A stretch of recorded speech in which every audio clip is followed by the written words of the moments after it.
দেওয়ানি কার্যবিধির আদেশ ৫ এর বিধি ৯ এর সাব রুল ৩-এ উল্লেখ করা হয়, নোটিশ জারির ক্ষেত্রে মোবাইলে খুদে বার্তা মেসেজ, ভয়েস কল ব্যবহার করা যাবে।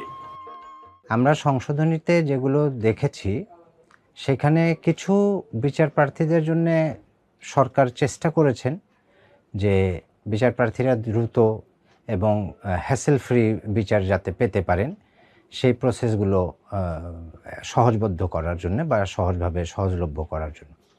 কিন্তু এই শুধুমাত্র ধারায় সংশোধন করলেই হবে না, এর সঙ্গে যেটা প্রয়োজন সেটা হচ্ছে পদ্ধতিগত সহজলভ্যতা। সেই পদ্ধতিগত সহজলভ্যতাটাও বেসিক্যালি এই সংশোধনীতে আসেনি।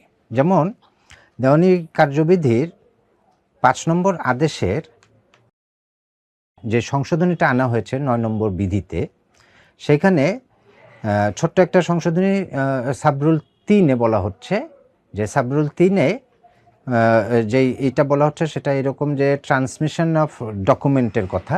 সেখানে যদি আমরা এমন হয় যে মোকদ্দমা দায়ের করেছি এবং মোকদ্দমার সমন অথবা কোনো ইন্টারলকুটরি দরখাস্তের নোটিশ আমরা অপরপক্ষকে সার্ভ করতে হয়, সেই ক্ষেত্রে আপনার বিধানটা এখানে নতুন করে সংযোজন করা হয়েছে SMS এর মাধ্যমে অথবা ভয়েস কলের মাধ্যমে অথবা IMS বা ইনস্ট্যান্ট মেসেজিং সার্ভিস, এই ৩টার পদ্ধতি এখানে।